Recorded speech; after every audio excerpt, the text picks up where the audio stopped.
Just like the street lights lit this town, like a fire in a blaze, gotta burn it down. Can't be afraid to leave this out. We got this far, don't know how. I see danger in your eyes. They know we'll burn down the night. Coming just like the sunrise. You know that we're gonna light it up tonight. We're gonna light it up tonight. We're gonna light it up just like the sunrise. We're gonna light it up now.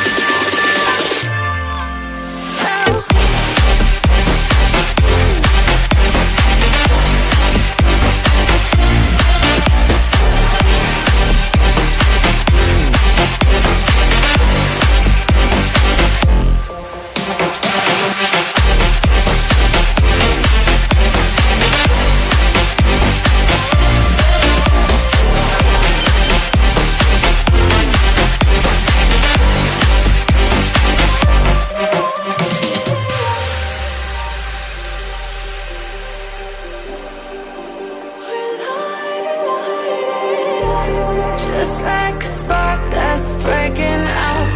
Can't make a stop, can't turn back now. We know that there's no room for doubt. No, we can't turn back now. I see danger in your eyes. They know we'll burn down the night. Coming just like the sunrise. You know that we're gonna light it up tonight. We're gonna light it up tonight. We're gonna light it up just like the sunrise. We're gonna light it up now.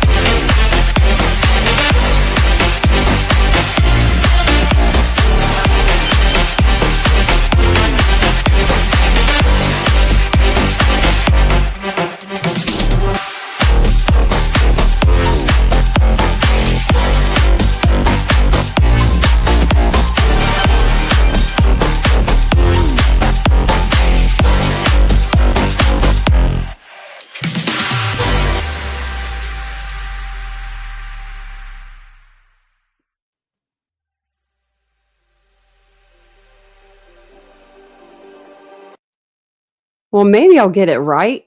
Maybe I'll get the screen right. There we go. Wow, look at that. My screen's all mixed up.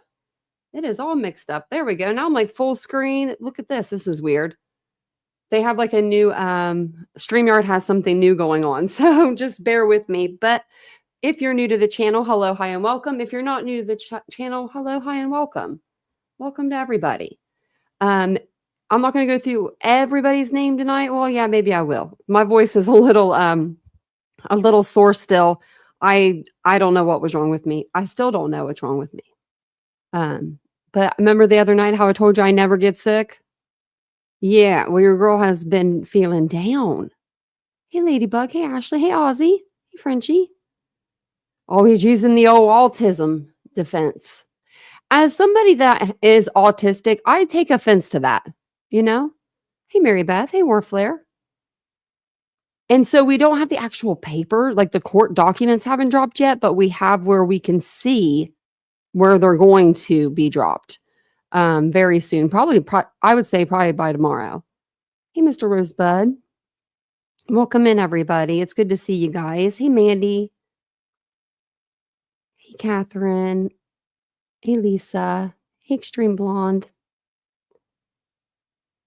Hey, Lisa again. There's another Lisa. I hope he won't. I hope he doesn't pull off anything. Now, they don't have where you could be mentally, ill and get off. So are they going to try to use this as an excuse just to get him at least off without the death penalty? I mean, they can try. Hey, Rhonda. Hey, Dawn. Hey, Bart. Hey, Mr. Rosebud. I don't know if I said hey to you or not. Hey, Aries. Hey, Lorena. It's good to see everybody. Hey, Mike Jetson. Hey, Autumn. But I will show you where they have it on the court documents. Hey, Cirrus. It's good to see everybody. I missed you guys. I wanted to come on last night and I wasn't even going to come on tonight. And I was like, I have to come on for a little bit, at least a little bit. So I figured since the documents aren't out yet, we don't have to really go over those, but I will show you here. Let me make it a little bit bigger where they say, what they're saying. So on the document, it stops at, actually, let me tell you where it stops on their side. Got to go all the way down. Okay. So it says order granting leave to exceed page limit. And that is right here. So that's as far as they've gotten in the actual filings. So the next one we're going to hear is motion to preclude the death penalty and adopt other necessary procedures due to the state's numerous disclosure violations. And then their motion to strike the death penalty, autism spectrum disorder. And we're going to dig into that. Not tonight, but we're going to dig into that on our next live about the autism spectrum and if there's even ever been a case where that's gotten anybody off of anything like this horrendous. And then they're going to file exhibits in support of that. They're also going to, and we'll read over these documents tomorrow as well. I was going through them. They are going to make a mock, well, they already did. They made a mock 3D, dimensional model of the King Road house. And they are going to show this 3-leveled home to their next expert witness. And they want the judge to know that they're going to be bringing this into trial. I cannot wait to see it.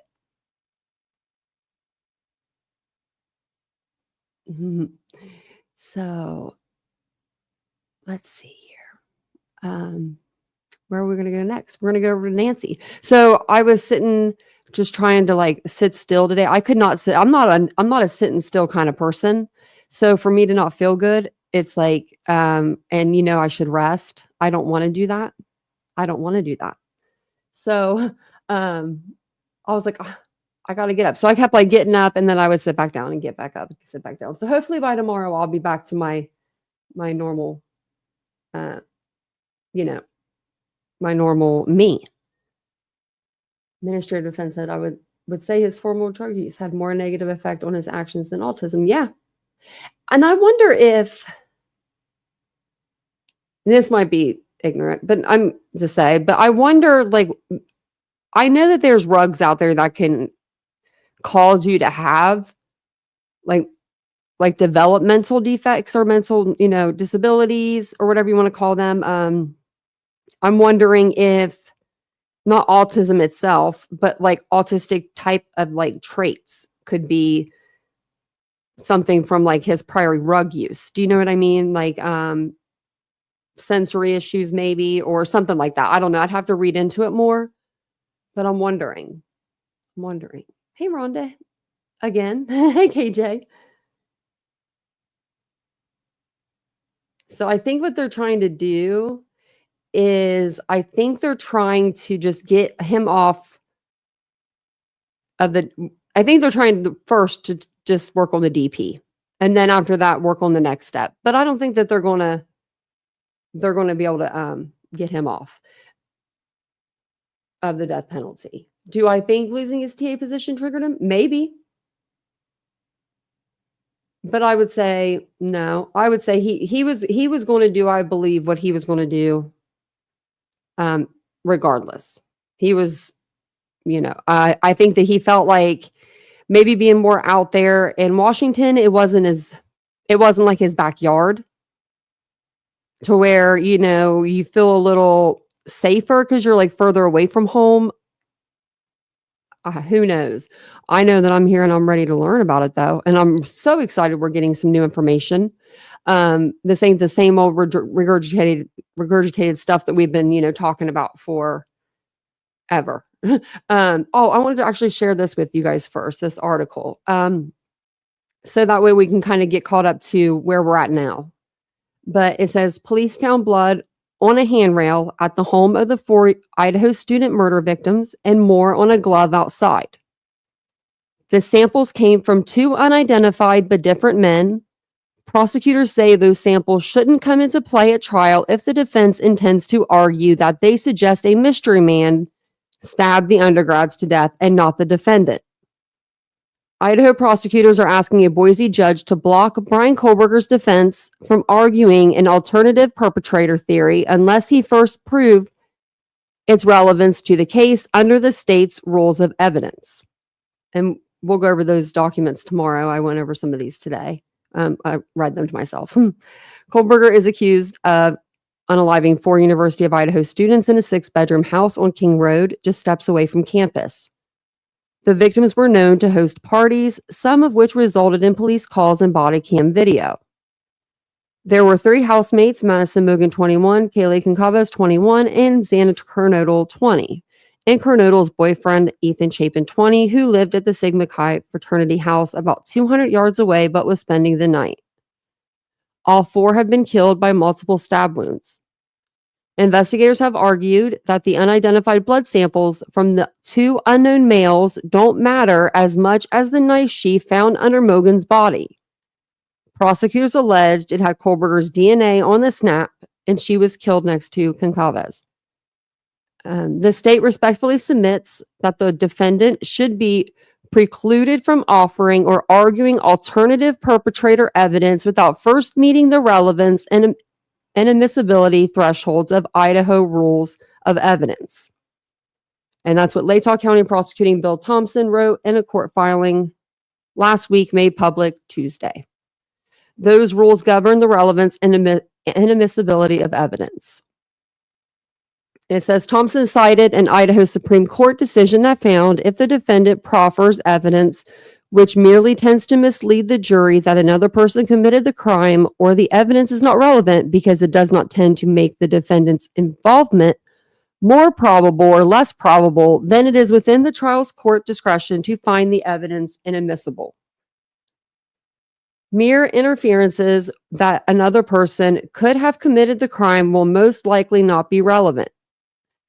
However, with the sources of the 2 blood samples in question, defense attorney Ann Taylor told Ada County Judge Stephen Hippler at a hearing last month that it could mean Kohberger 30 is not related to the crime at all. Edwina Elcox, a Boise-based defense attorney who is following the case, predicted the defense would use that evidence to muddy the waters and try to show reasonable doubt at trial.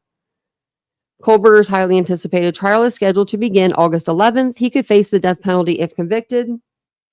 And I also have a really good live coming up for you guys in the next couple of days about maybe Bryan Kohberger planted that evidence, is what I'm thinking. That, the blood, the gloves, the latent shoe print that they didn't see until they went over it a second time.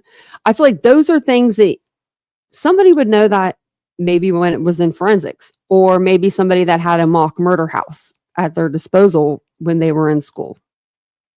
So we're going to go over that, and we're going to go through the whole house that we have, like the little mock house that we have, and we'll cover all that. But tonight we're going to cover Nancy. She came out with a podcast. It's not on Merit yet, as far as I know. Let me double check really quick before I say it's not, because it wasn't earlier. And that's usually where the videos are. So it looks like, oh, look at that. Bam. Glad I checked. I think we got it on video. You don't have to look at my pictures. We'll see. Yep. Okay. Nancy, get your haircut. Looks like she got her haircut and a new jacket. Okay. So if you guys don't mind just taking a second, hit the like button. We'll pause it here and there for commentary. And I just kind of want to see what she has, what she knows, because the only thing that we've seen so far on the docket is there's no paperwork. We have no paperwork to go off of. We only have, under the motion to strike the death penalty, autism spectrum disorder. I'm very curious.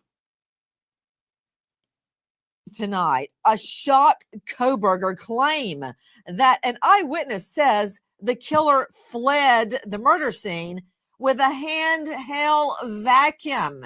And now, after reading court documents, we learn, did Kohberger get rid of his shower curtain? Wonder why. Good evening. I'm Nancy Grace. This is Crime Stories. Thank you for being with us.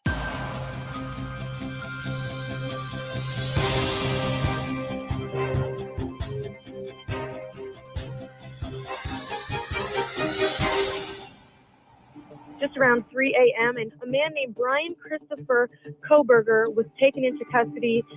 Kohberger claims he was driving his car, as he often did, to hike and run and or see the moon and stars. Our defense team firmly, and I mean firmly, believes in Mr. Kohberger's innocence. Okay, well, she may be firm in her belief, but a grand jury has handed down an indictment, a true bill, charging him with 4 murders. The murders of 4 beautiful University of Idaho students, dead, slaughtered in their beds. And tonight, we learned the eyewitness states the killer fled the scene with a hand vac. Listen.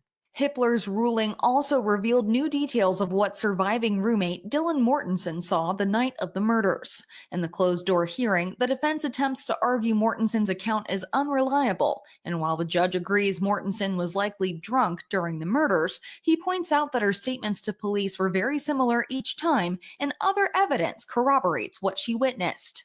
Hippler reveals that in Mortensen's second and third interviews, she mentions the suspect carrying what looked to be a handheld vacuum.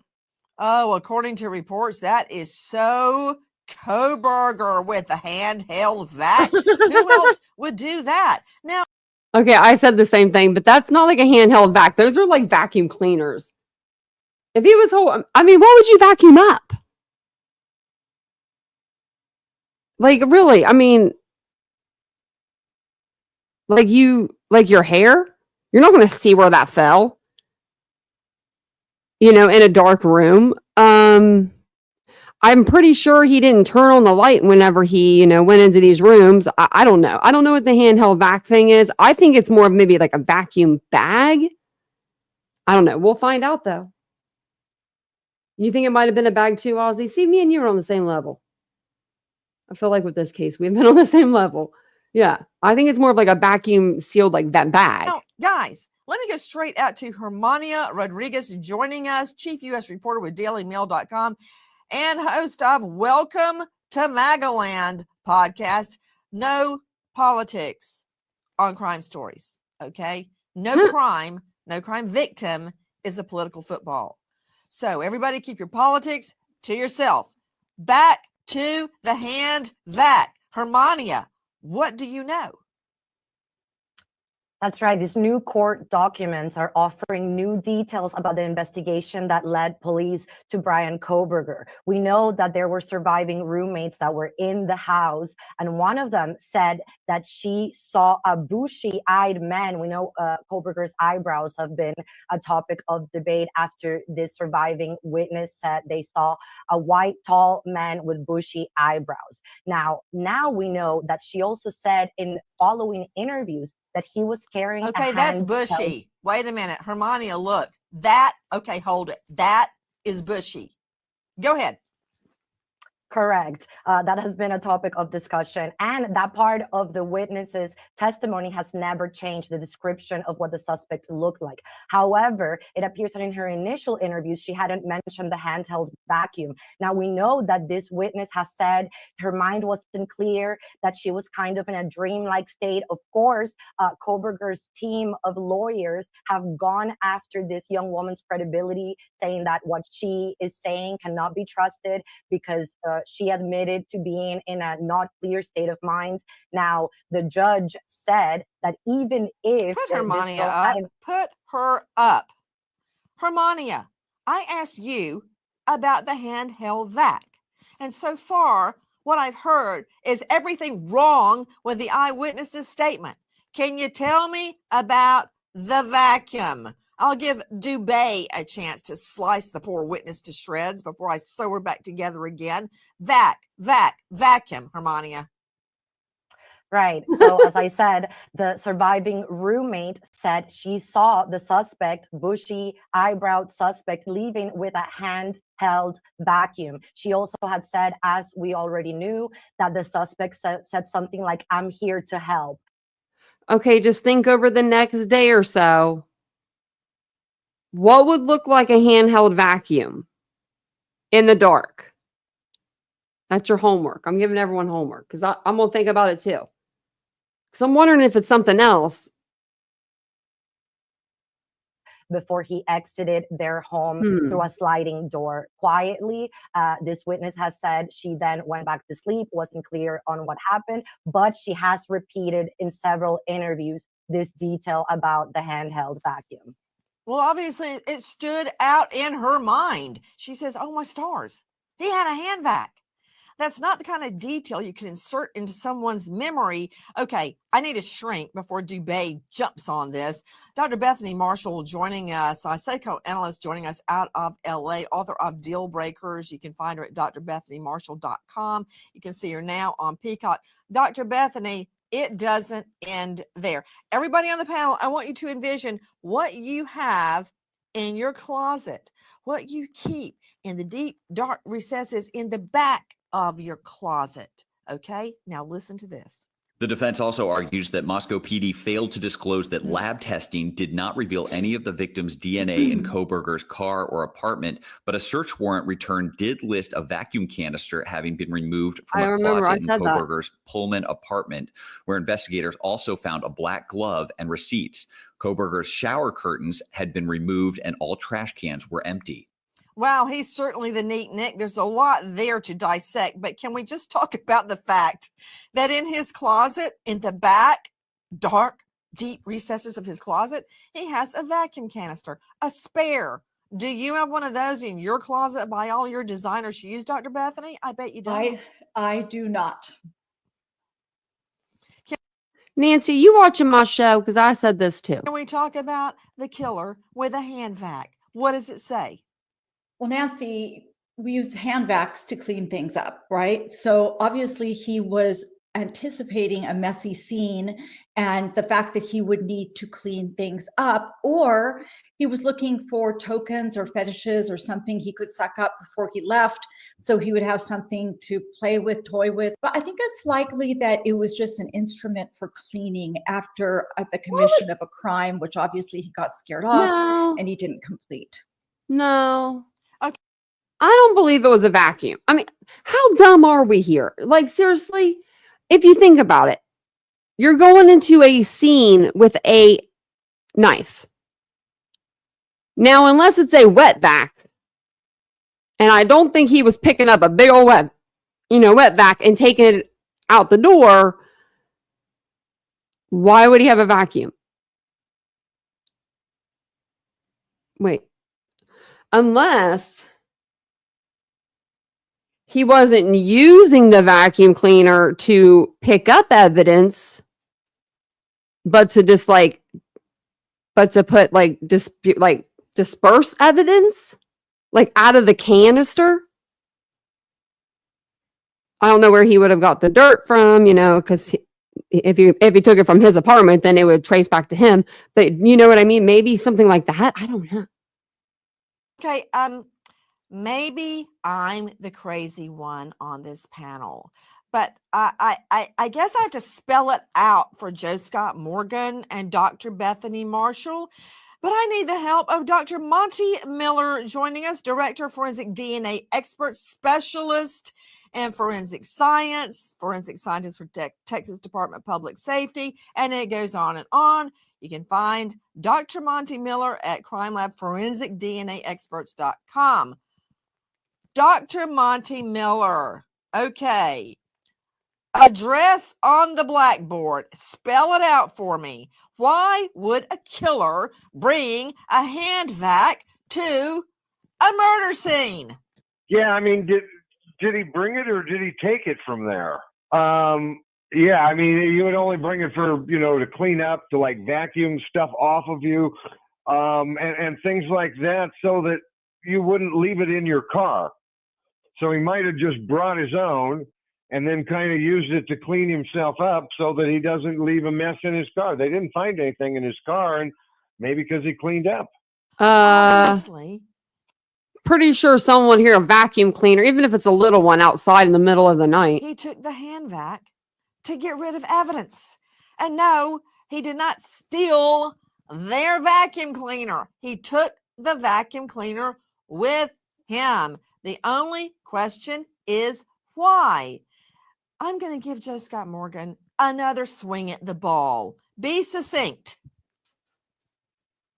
Did you lose weight, So Joseph? you're telling me that he thought so far ahead that he's going to bring a handheld vac with him in addition to a knife. Thank and you. He's going to take time to utilize this vacuum cleaner in order to clean up. What's he going to clean up? All of the wet blood in there? Because it's not going to work. This guy's supposed to be some kind of forensic genius. Remember, they've talked about this forever and ever. This is not going to be appropriate for the task at hand. I can't imagine. Why would he put him up? Joe Scott, my friend and colleague. He brings a hand vac to the scene. That's what prosecutors are going to argue, to clean up evidence. Was that feasible? Did it make sense? No. But think. Use that noodle. Joe Scott, what does he do for a living? He teaches forensic science, criminology. Stop his conflating what he does with forensic Thank science. you, Joseph. I've gone over this over and over and over again. He is studying criminology. You're just saying that because you're a forensic No, I'm professor not. and you don't like him is equated not with a you. forensic He's a scientist. PhD student and criminologist. He's a In TA, a teaching assistant. In criminology, not forensic science. Okay? Just because I don't know. Okay, he's certainly no Joe Scott. I have my bachelor's in criminal justice, and I couldn't pull off anything like this. And you know what I mean? And I graduated with a really high GPA, but no, couldn't pull anything off. Like even if I was planning and just to plan it, I would mess up. Scott, you know what? But I do love that he's pushing back on Nancy. Everybody stipulate he's no Joe Scott Morgan. Now, no, that said, with his limited understanding as a student of criminology, he takes a hand vac to the murder scene thinking somehow he's going to get rid of evidence. Obviously, that's not feasible. But in his mind, having only got book learning about crime, I mean, why else would he bring a hand vac to the scene? Again, be succinct. He's not going to bring a handheld vac to the scene. I don't believe it. I'm just not buying. This is what he brought to the scene. Okay, so are you saying he stole it? Are you saying he stole it? Oh, you done made him mad. Goes through the whole house and steals a hand vac. We have to go back. Well, then, are you saying the witness is lying? No, I'm saying that she's not remembering correctly is what I'm saying. Bushy eyebrows, face covered. It's dark. She's saying that he also had a handheld vac. Give me a break. Okay, so you are accepting part of her description, but not the other part, because you, a professor of forensics, doesn't think it's feasible. You know what? Let me just jog everyone's recollection. Listen. A police source says Bryan Kohberger cleaned his car meticulously, both inside and out, in the days leading up to his arrest. The source, speaking anonymously, says during the 4 days of surveillance at the Kohberger family's Pennsylvania home, the suspect was seen detailing his white Hyundai Elantra, quote, not missing an inch. Some of the trash taken from the car was deposited in a neighbor's trash bin at 4 a.m. Agents recovered the garbage, and some items were sent to the Idaho State Lab for testing. Detectives also seized a car vacuum reportedly used to clean out the vehicle. Okay, Dr. Bethany Marshall, that's what we call a pattern. MO, modus operandi, method of operation. He's cleaning up at 3 and 4 a.m. wearing underwear, shorts, and plastic gloves at his parents' house. He's putting, I guess, evidence into separate plastic bags, putting them in the Dixie dumpster and putting them in the neighbor's trash, wearing plastic gloves. When they go to his home, his apartment in Pullman, 10 minutes away from the murder scene, his apartment is meticulous, no trash in the trash cans, and he has gotten rid of his shower curtain. Think. Of course, he took a hand vac to the murder scene. In his limited understanding of what a murder scene really is, he's seen pictures and read books. He thinks he can remove forensic evidence. It fits perfectly with what we know of him. Okay, so Nancy, I think he's obsessive compulsive, and we see this in his meticulous planning to commit this crime. He probably researched it. There's probably evidence in his computers. He probably thought about it day and night, probably prepared the car, prepared the handbag to take there, and he probably meticulously studied the house. So criminals who want to commit homicide, not only are they compulsive, meaning they can't discharge and neutralize anxiety without committing an act, but they also become so obsessed with every single detail. Joining me now, we've been holding him at bay, renowned defense attorney joining us out of LA, Philip Dubé. Okay, have at it.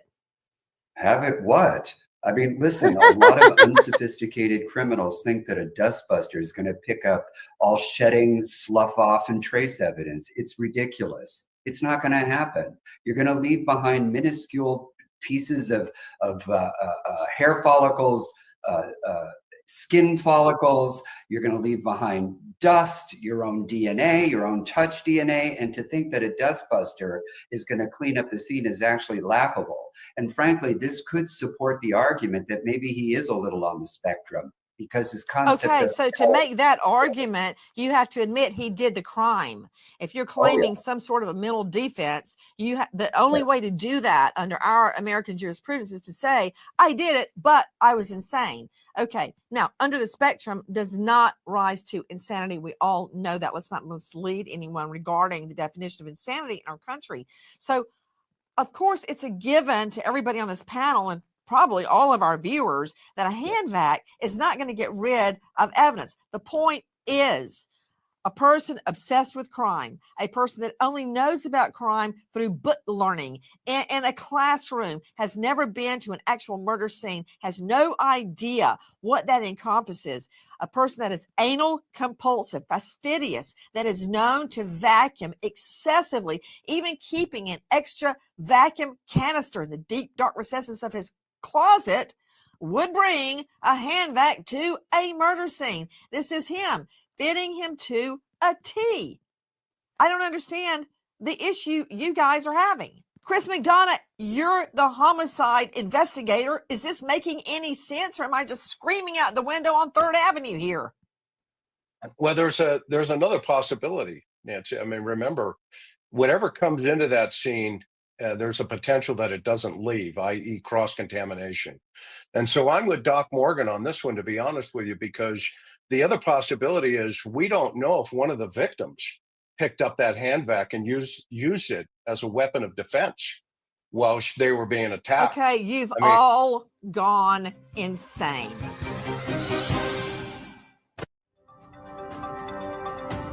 The person who did this crime looked at one of the victims and said, I'm here to help you. If that's not malice, that's the most type of evil that you could ever hear of. That shouldn't be rewarded with a suit. And a fresh haircut every time. And a beacon meal. That's wild. That's wild. Straight out to investigative reporter, the chief U.S. reporter with DailyMail.com, host of Welcome to Magaland podcast, Hermania Rodriguez. Hermania, the latest, it's a bombshell. The defense is arguing Kohberger suffers autism.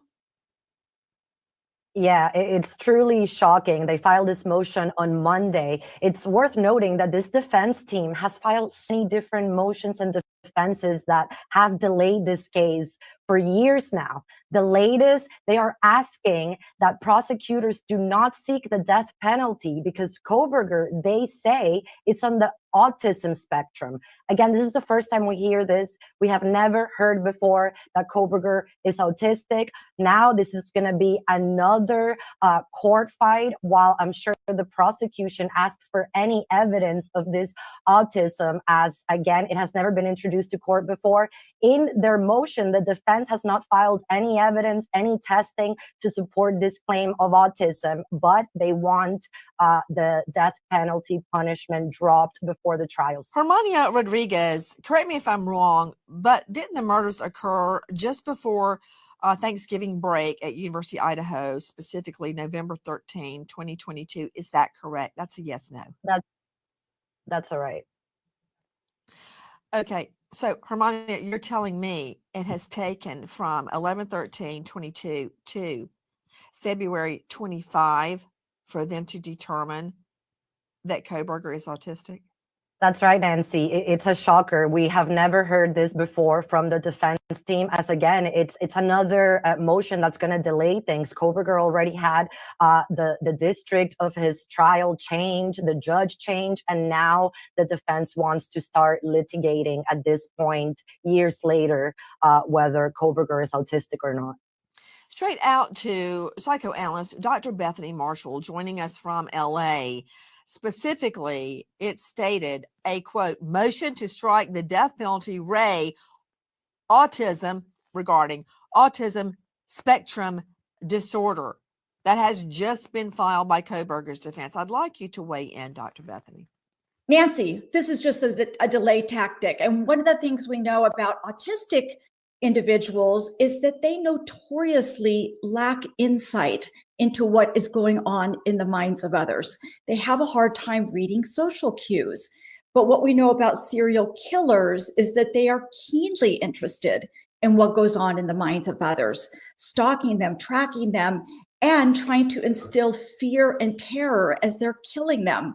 So on the one hand, you have autism where the person has little interest in what goes on in the mind of the other. And then you have the psychopath, the alleged psychopath, who's obsessed with the state of fear that he's going to induce. You know, Nancy, there were a lot of witnesses to students who were in Kohberger's class.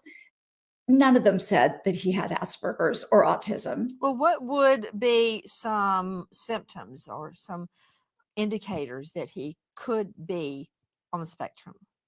Well, learning disorders that persist throughout the lifespan, narrow range of repetitive behavior. He's a PhD student. Yeah. He's a PhD student. He's a teaching assistant. He does have poor communication. I'm just a lay person. Okay. He's a PhD student making all A's. You know, Dr. Bethany, let me just throw something at you.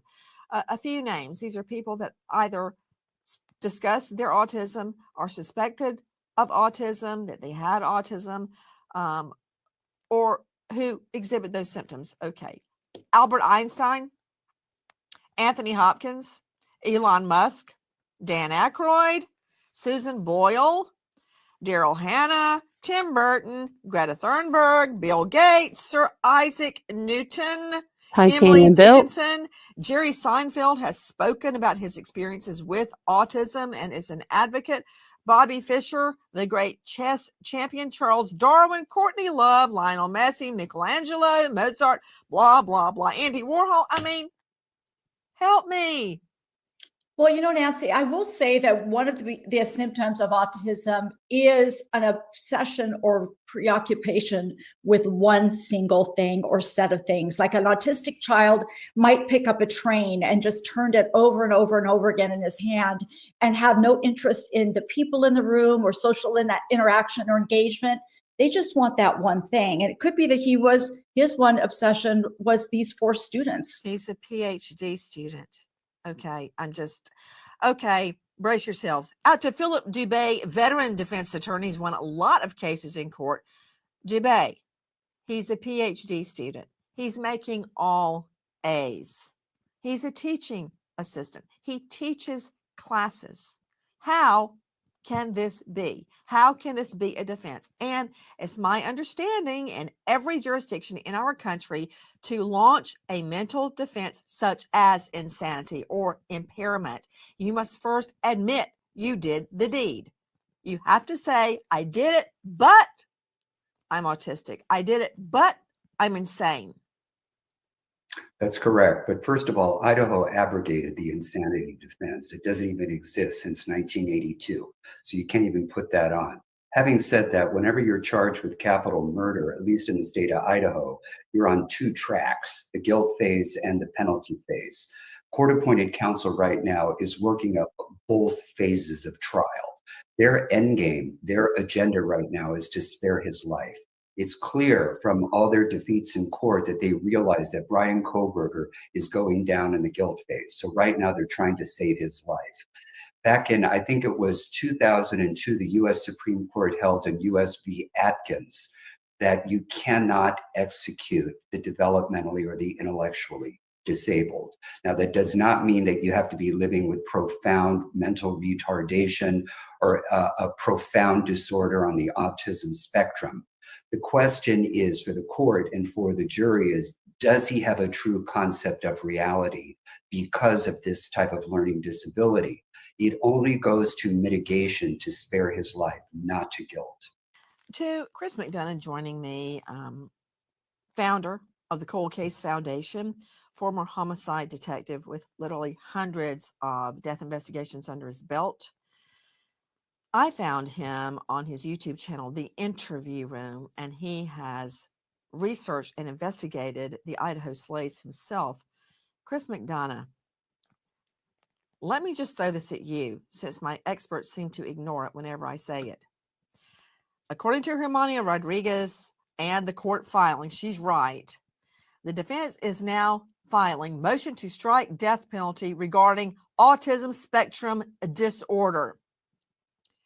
Chris, he's a PhD student that teaches criminology and supervises dozens and dozens of students. Do you buy it?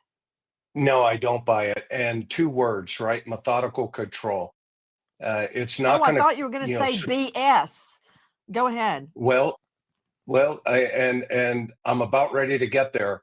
100%, Nancy. Where, this guy, if he's our guy, which the DNA evidence is pointing that he potentially could be, allegedly, this guy is methodical.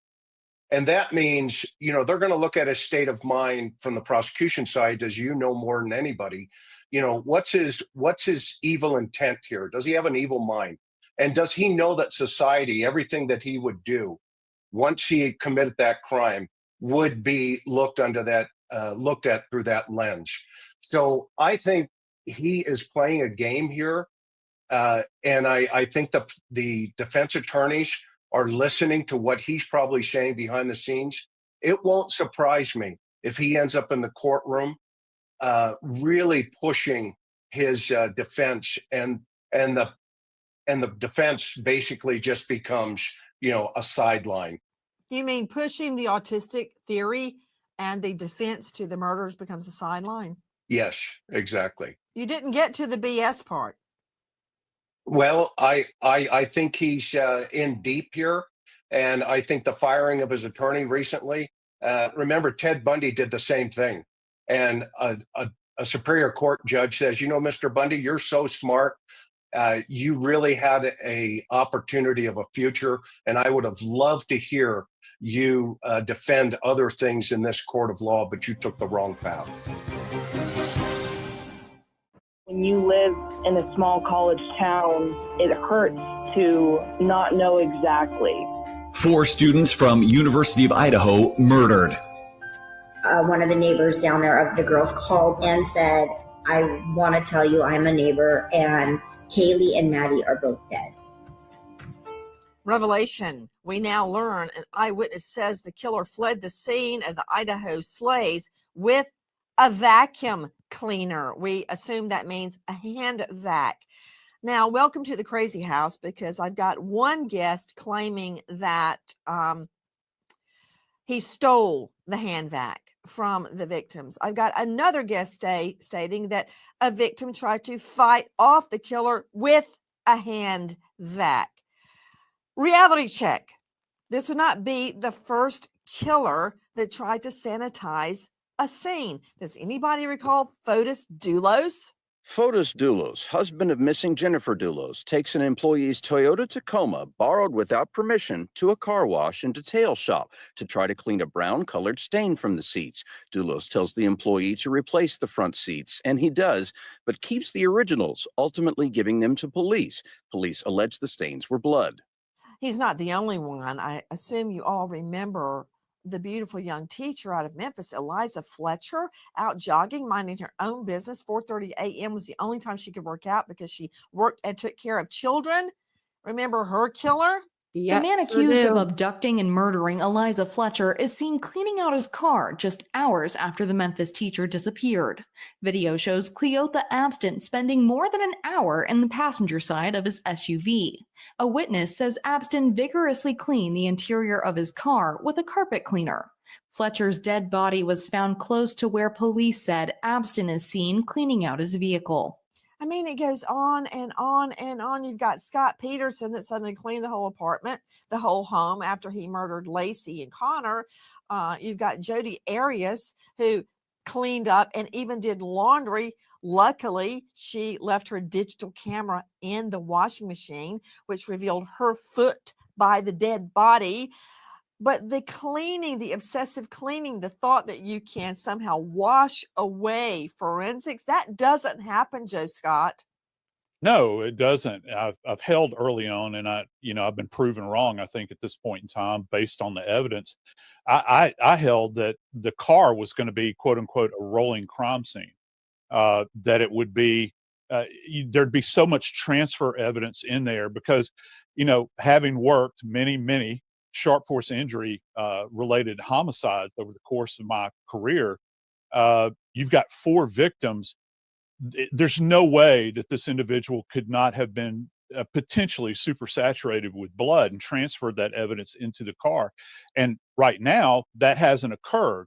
So yeah, when you think about it, I think that there is obviously evidence that this guy is cleaning. However, what's the choice here? Is he cleaning the crime scene with a handheld vac, or is he cleaning his car with a handheld vac? I don't know. Did he show up? He's so deranged in his Okay, mind. well, put him up. Why do I have to choose? You've got an eyewitness stating she sees a tall white male with bushy eyebrows wearing a face mask, lean, and he's got a hand vac. You have, this is a pattern, Joe Scott. Then you've got his apartment, immaculate, where his shower curtain has been taken out. The rings are still up there, but the shower curtain's gone. What could possibly have been on it? Blood, maybe? Think. And hiding an extra vacuum canister in the back of his closet. But that's all deduction. We know that the law enforcement watched him meticulously clean out his car for hours. His sister even said so. Then they see him at 3 a.m. cleaning out the house, getting rid of evidence. He can't stop himself. Does it make sense to you and I, to you and me, that he took in a hand vac to try to get rid of evidence? No, because we've been to murder scenes. We know that's impossible. But a 29-year-old PhD student in criminology who's never been to a real murder scene probably thinks, hey, I can get rid of evidence. He planned everything meticulously, Joe Scott. This is so him. Yeah, but he still doesn't wear a belt where he can put the sheath of the knife on it and hold it. He leaves that behind. So if he's so OCD, why in the hell did he leave that critical piece of evidence behind? Which, by the way, contains allegedly his DNA. He left it behind, Nancy. So he's going to go in, he's going to clean this with a vacuum cleaner. We are not the engineers of the evidence. We take it as we find it and we build our case. How many times, Joe Scott, I'm really actually surprised at you. How many times have we said, what an idiot, idiots, because they do idiotic things. Well, they all do, even criminal masterminds. Your supposition here is that everything is based upon this eyewitness statement in the dark, in this hallway, where you can't make out specifics. So I don't know. He's carrying a handheld vac. Well, gee whiz, what brand was it?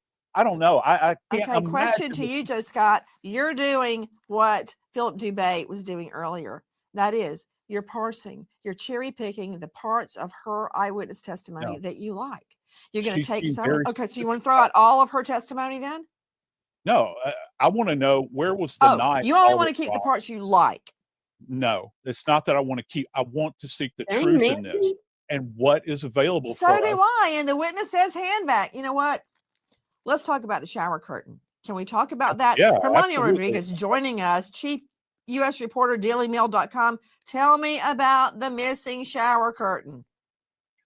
That's right. We know that Kohberger took a lot of measures to clean everything in his life following this murder. When detectives reached his Washington home, they found that there was no shower curtain, of course, suggesting maybe he could have taken a shower in there and there was evidence he needed to get rid of. There was also no trash at all, Nancy. And this is something that he was also doing in his parents' house in Pennsylvania.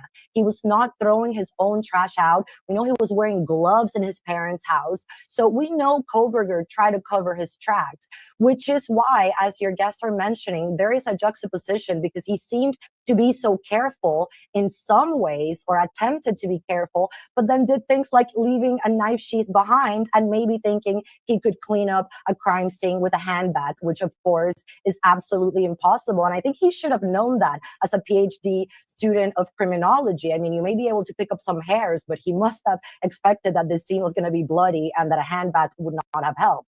Yes, his home showed that he was taking measures to make sure there was no evidence there. I don't like him looking like he did a white collar crime. This isn't a white collar crime. This is people, you work your whole life to get them to go to college, and then they get killed while they're asleep that night in their bed. And we're gonna treat this guy like he just traded insider trading of his own company stocks. It's not white collar. And as we go to air tonight, we learn Kohberger has fired a lawyer. Listen. Bryan Kohberger is fine-tuning the team that will represent him at trial in August. Jay Logsdon, an Idaho public defender assisting Ann Taylor, will be replaced with a Northern California attorney who specializes in DNA and previously testified as a paid consultant for the defense. Bicca Barlow, formerly of the San Francisco Public Defender's Office, has been admitted to the case Pro Hoc Vice. Barlow has run a private law office with a focus on cases that involve forensic DNA for over 10 years and claims to have led the first successful challenge of STR DNA evidence in the U.S. Bryan Kohberger is not the first famous celebrity defendant to get rid of their lawyer. Does the name Michael Jackson ring a bell? Just after Michael Jackson's Santa Barbara indictment on 9 felony counts in the alleged molestation of a young boy, Jackson fires his attorneys Mark Garagos and Benjamin Brafman, the singer commenting that he needs the full attention of his representation while his life is at stake. Joining me, Philip Dubé, veteran trial lawyer out of the LA jurisdiction, has handled many a case in court. I remember when Michael Jackson fired Mark Garagos, and Mark Garagos has tried a lot of cases, but Jackson did it. Yeah, but there's a difference between being privately retained and court appointed. In the court appointed cases, counsel can withdraw if there's a conflict or if they feel they don't have the skills that are required to do the representation. So you bring somebody else on who's paid by the court. It's very, very common. In this particular case, Ann Taylor is lead counsel. She's the captain of the ship, and she needs to decide what, if any, type of assistance she needs by way of second chair, third chair, fourth chair, who's going to do the science and who's going to do the mitigation. And it seems like the people that they had for the DNA or for the science weren't well equipped enough to defend him with this mountain of forensic evidence. And I think the end game initially was to try to get all the forensics suppressed. When that failed, plan B now is bring on board people who are really lettered and schooled in the forensics. Philip Dubé, do you think it has anything to do with the fired lawyer Logsdon putting not one, but both feet in his mouth last week in court when he described our country, America, let me get this right, as a panopticon, which is essentially a large prison with guards, a surveillance state where your privacy is going to be trampled upon by the police. He said that, and it made all the headlines. Well, at a minimum, it's problematic because everybody's under a gag order. You should not be talking to the press, giving any media statements about the case, about the system, about law enforcement. It was in court. It was in Oh, court. Open court. Okay, but fair enough. Even the mouse in the corner could hear it. I don't know what you're talking about. Privacy. No, I understand. But the point is, I don't think that's enough to remove court-appointed counsel from a case. You have to show that counsel just simply cannot perform to the degree that other similarly attorneys perform, constitutionally anyway.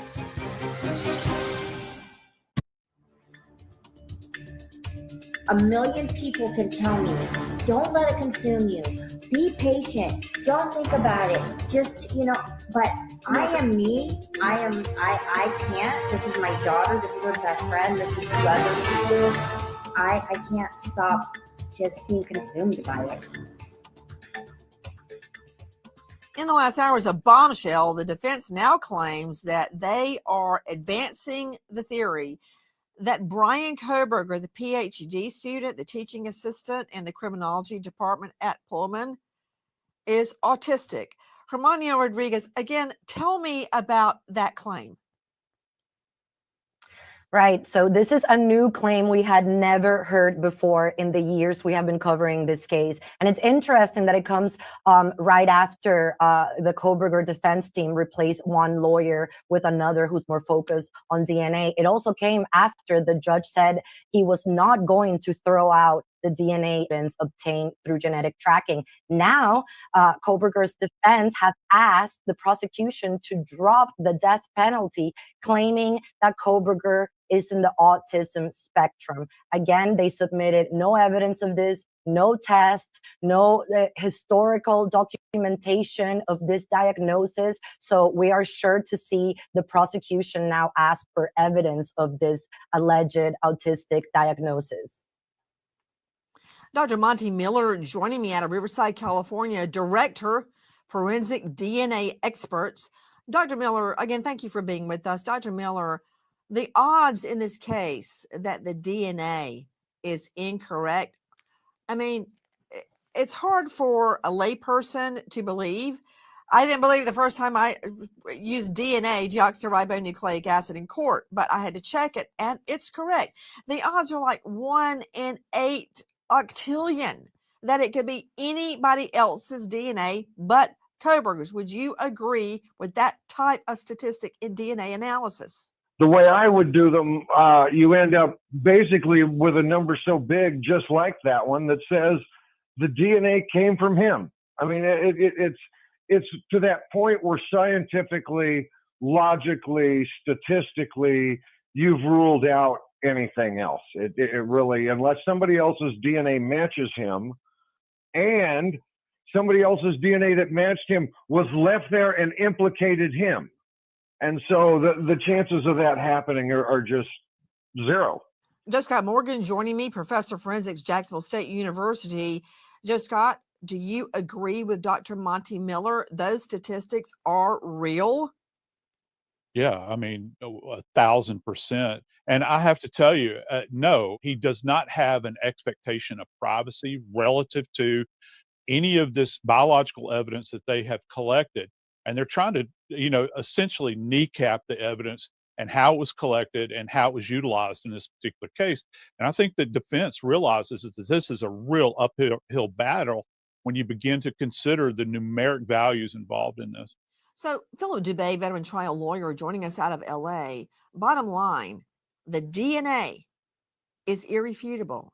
It's 1 in 8 octillion that this DNA could have been left by anybody other than Bryan Kohberger on a knife sheath under a dead body. So where can they go now with a mental defect claim? That's what's happening, Philip. Well, first of all, in the guilt phase, I think the only thing that the touch DNA proves is that somebody with his DNA on a snap left it at the scene. It does not, in fact, prove that he committed the quadruple homicide. It just puts his touch DNA on some item that's in the stream of commerce at the scene. So the question is going to become for the state, what else do they have to put him at that house, slitting all these students' throats? You're seeing video of the victims as the courtroom battle rages on. We remember American hero police officer Christopher Reese, Virginia Beach PD, shot and killed in the line of duty, passed away along with partner officer Cameron Gervin, survived by loving family, sentenced to life without him. American hero, Officer Christopher Reese. That's sad. Why is my screen like that? I wonder. Like, it's like my background isn't there. That's weird. That is so weird. I don't even know. I don't even know what is going on with StreamYard though tonight. Like, I wonder if like my background's back there. Okay. That's so weird. I don't know. We'll figure that out later. But that is all I have for you guys. I just wanted to come on and just do a short live tonight since I'm still not feeling that great. I don't know what is wrong with me. I mean, like, I don't feel like I have a cold or anything like that. But it just feels like it's in my chest a little, like chest congestion. So I am going to get off here. I'm going to try to rest up because I want to decorate the office with you guys, the studio. So I'm going to try to come on tomorrow during the day and do that because I'm dying to do it. I've been like really, really wanting to do it. The rest of the stuff came in today, except for two or three pictures, I think, come in on Thursday. But those are things that are go on walls that you guys won't see like all the time. But I will definitely show you what they look like and everything. So, and thank you guys. I'm gonna try to feel better. I'm gonna go out there and have Vincent take care of me while he's home because he wasn't home today, and I was sick, and I was like, oh my gosh, I need someone to take care of me. You know, you like to be taken care of a little bit whenever you're not feeling good. So, thank you guys for being here tonight. If you don't mind, take a second, hit the like button, hit the subscribe button. We are here every evening at 9:15 p.m. Eastern Standard Time, talking true crime. I do have a good show to put on for you guys for Idaho. We'll do that within the next couple of days. And then hopefully tomorrow I can come on during the day and we can do the finishing of the studio. So thank you guys for being here. I appreciate you guys so much. Autism is definitely not a free ride. Sorry, Kohberger. It's just not. But I'll see you guys all tomorrow. Thanks, guys. Bye. Just like the street lights lit this town, like a fire in a blaze, gotta burn it down. Can't be afraid to leave this out.